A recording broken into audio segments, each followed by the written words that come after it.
Shalom, shalom, family. Hope all is well with you and yours. What a blessing to be with you another day. We will be discussing a new topic today entitled, A House Divided Cannot Stand, the Slavery Experience. We will also be looking at the Siege of Jerusalem in 70 AD. How do these coincide and how do they relate to one another? Much in every way, and today we're going to find out how and really why the division has been there. This topic is really to help you understand why the division came in, what did it affect as far as our people are concerned, and how that type of stronghold no longer has the grip that it once had on the Most High's people. So here's our foundational scripture today.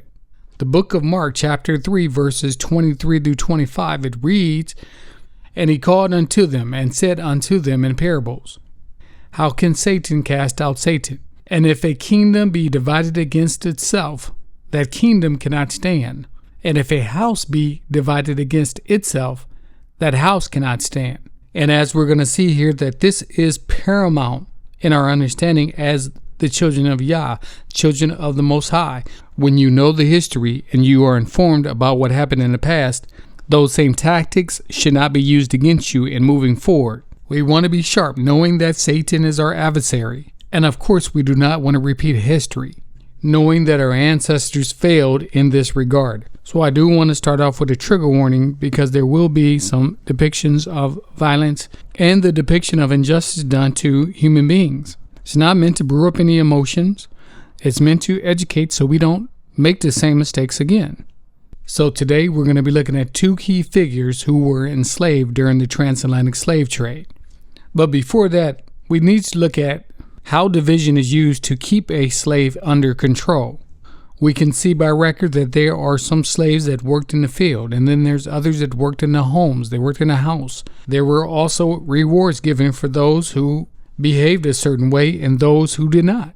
Some were made examples out of in front of other slaves to stamp out any intent to band together or to squash any thought or plans of rebellion.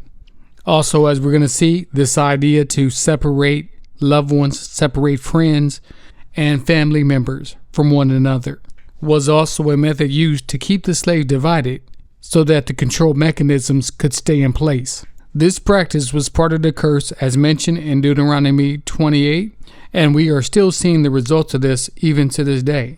In the past, if the slaves were divided from one another, then the manipulation and the exploitation could continue to thrive. So we want to look at a couple excerpts from the book, The Interesting Narrative of the Life of Alada Equiano.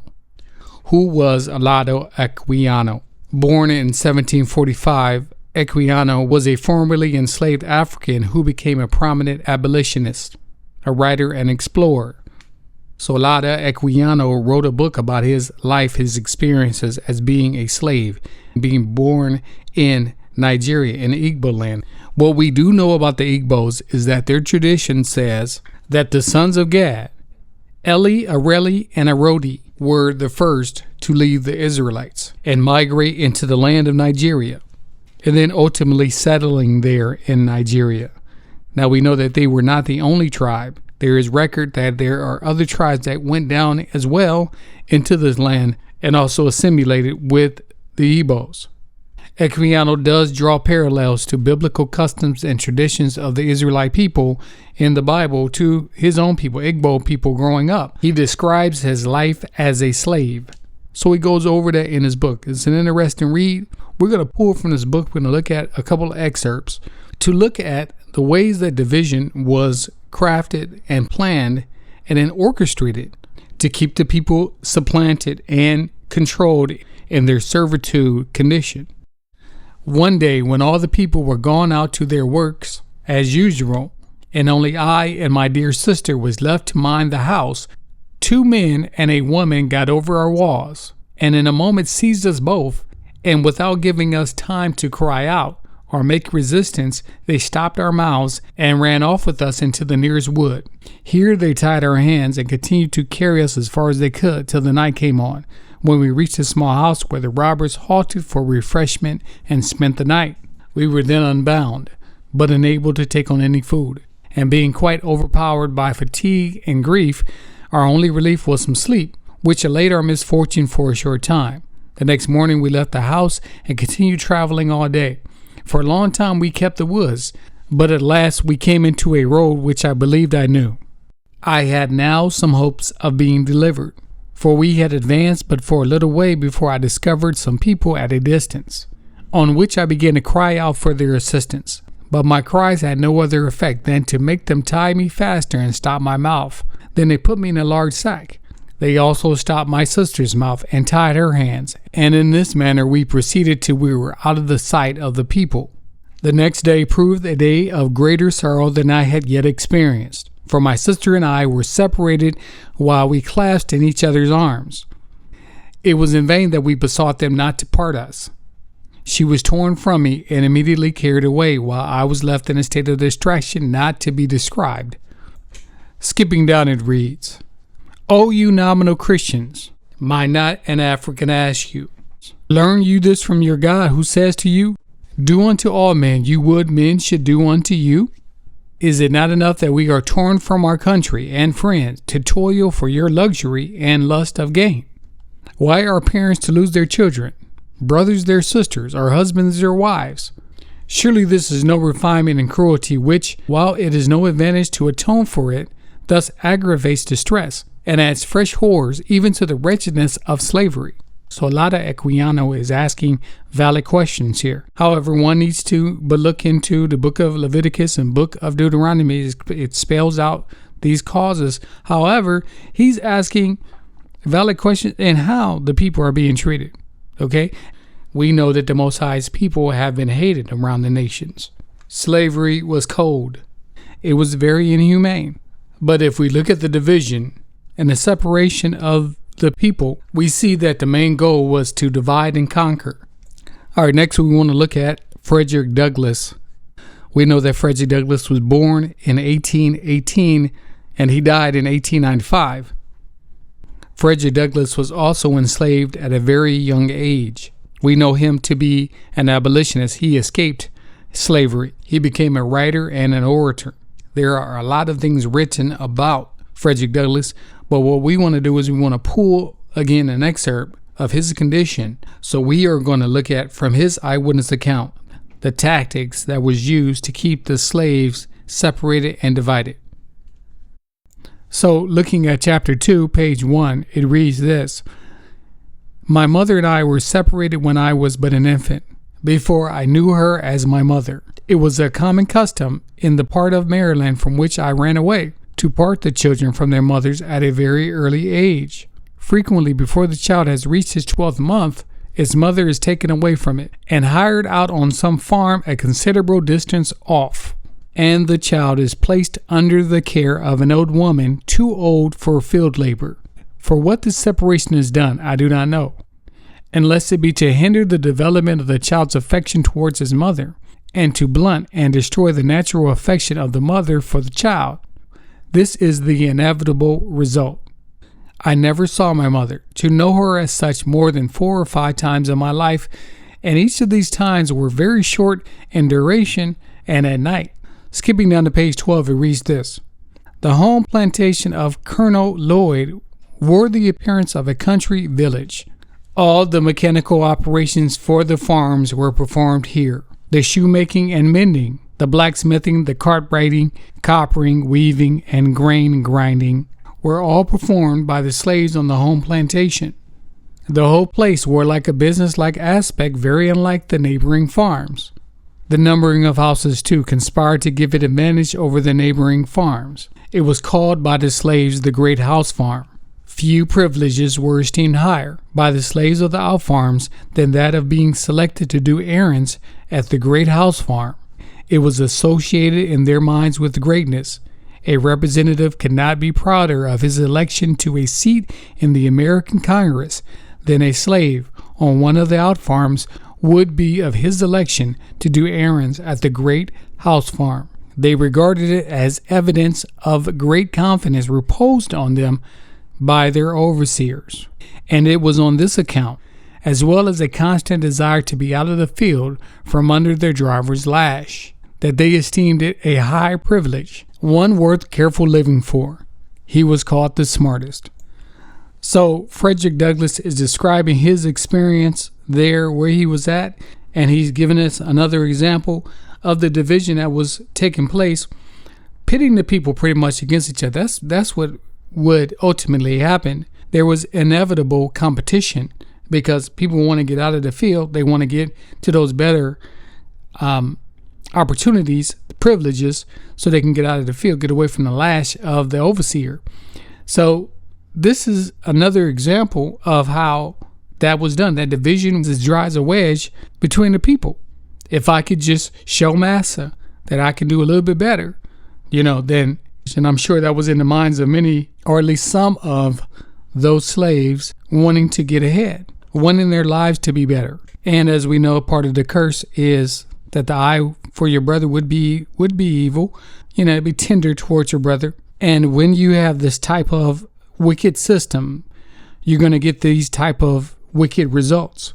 But praise be to Almighty Yah that day is over. It's a new time, and the Most High is proving that on a consistent basis, day by day. We tell people to keep the commandments. We tell people that the commandments are critical in our lives. Then we should remember the second commandment, right? Loving your neighbor as you would love yourself. So we don't want to continue with this division. The Most High is not tolerating the division with his people that was allowed in times past. And it is not contingent on whether or not you want to continue in that. That time is now over. All right, moving on. Okay, so looking at the siege of Jerusalem in 70 AD. Now, the siege of Jerusalem in 70 AD was the climax of the war of the Romans against the Yahudim, Judah, right? And even though we say the siege of 70 AD, the war actually lasted between the years of 66 to 73 AD. 70 AD is a marker because that's when the temple was burned down and destroyed. The Romans were led by General Titus, the son of the emperor Vespasian. Now we find here Judah rebelling against the Roman rule. They were fed up by being ruled by the Romans, so they decided to rebel against Roman rule. Josephus, the writer, he's writing here, recording what's going on. Now the only problem with them rebelling is that they had inner fighting going on within themselves, within the walls of Jerusalem. Of course, when you hear the word siege, imagine that the Romans have the city of Jerusalem under siege. In other words, around the protective walls, the protective gates of Jerusalem, you have Romans. The Romans would come in, attack, do some damage, and then be pushed back out. They would rest, come back in, attack, go back out, rest, so on and so forth, until the city fell. Now, there was pure chaos going on within the city of Jerusalem. We find Josephus working for the Romans, pretty much spying out what's going on, recording what's going on inside Jerusalem. And so we have three characters causing all the ruckus. We have John of Geshelah's zealots. They had control of the inner temple. Next, we have Eleazar ben Simon's group. They occupied the inner sanctuary. Lastly, we have Simon bar Giorah's forces. They controlled much of the outside of the temple. As we are going to see, these three forces were fighting one another. Every time the Romans would pause their attack, what do you think the children of Yahudim were doing? They were fighting one another, at war with one another. So the Romans would come in, do some damage, go back out, get their popcorn, the butter, get their lawn chairs, and watch. I'm being facetious. But they would be sitting back watching the children of Israel fight with one another. And when I say fighting each other, I mean literal violent conflicts were going on. They were destroying food supplies and unaliving their rivals. Now, this is Josephus recording this, so we have to take this with a grain of salt. But what we do know is that there was conflict, inner fighting going on within the walls of Jerusalem. So reading from the War of the Jews by Flavius Josephus, book number 5, chapter 1, we get some insight on what's occurring there during the time. And it reads, "And there were 3 treacherous factions in the city, and one parted from the other. Eleazar and his party that kept the sacred first fruits came against John in their cups. those that were with John plundered the populace and went out with zeal against Simon.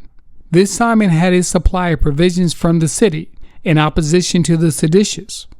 When therefore John was assaulted on both sides, he made his men turn about, throwing his darts upon the citizens that came up against him from the cloisters he had in his possession, while he opposed those that attacked him from the temple by his engines of war. Reading down, it reads this: And now the city was engaged in war on all sides, from these treacherous crowds of wicked men. The people of the city between them were like a great body torn in pieces. The aged men and the women were such in distress by their internal calamities that they wished for the Romans and earnestly hoped for an external war in order to their delivery from their domestical miseries. The citizens themselves were under terrible consternation and fear, nor had they any opportunity of taking counsel and of changing their conduct, nor were there any hopes of coming to an agreement with their enemies, nor could such as had a mind to flee away, for guards were set at all places.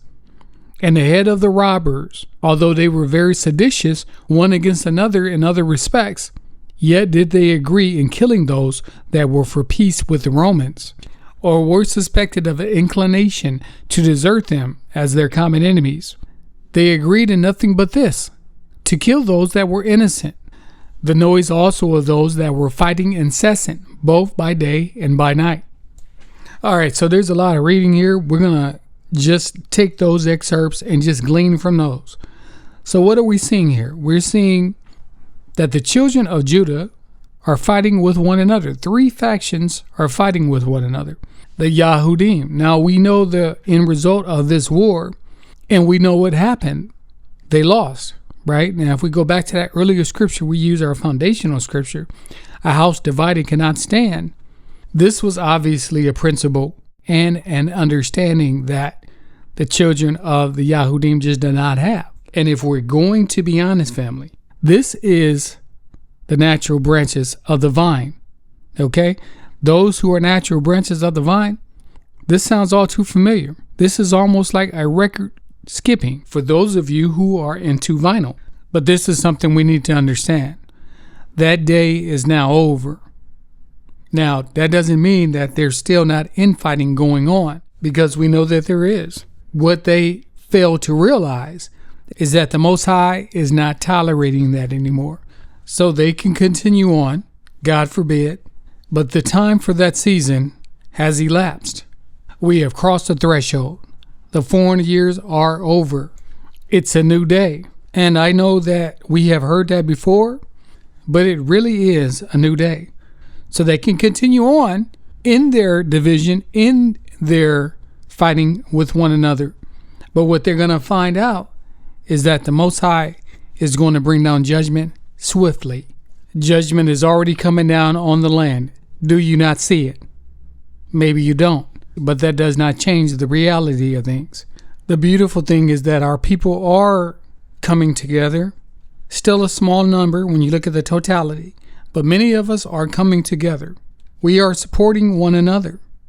And whatever it is, I know when I see somebody, for example, on social media doing something constructive, building our people up, guess what I'm doing? I'm subscribing to that channel. I'm liking on that channel. I'm commenting on that channel. As I see them putting in the work, more importantly, being obedient to what the Most High has purposed in their lives, adding value to our lives, edifying the body, then guess what? I'm right there with them. When you look at all the other groups of people, the support that they give compared to the support that we give one another is abysmal. And listen, you don't have to do anything for me. You have to be led by the Most High. I'm not in this thing for clicks. I'm in this thing to be obedient to the Most High and repeat what He is telling me to give to you. I can be out there fishing, or I can be out there on a park bench feeding the birds, enjoying life. And I'm still enjoying life. Believe me, this is definitely fun. This is definitely a love of mine and passion to talk about the Most High. But I think you get the point. The division is over. Let's support one another. Let's support each other's businesses. Let's support whatever you got going on. It's time. It's time, Yasharel. It's time we support one another. Stop playing. Stop being legalistic. And even those who are Yasharel and don't even know it, I got big love for you too. So I'm going to continue to do what I do and trust in the Most High. I pray that you do too. I hope you got something out of this message today. As always, enjoy your blessings. Enjoy what the Most High has given you. Enjoy the Most High. Shalom, shalom. If you got something out of this channel, don't forget to subscribe, like, share, comment in the comment section below. It helps to grow the channel. Thank you, and may the Most High bless you.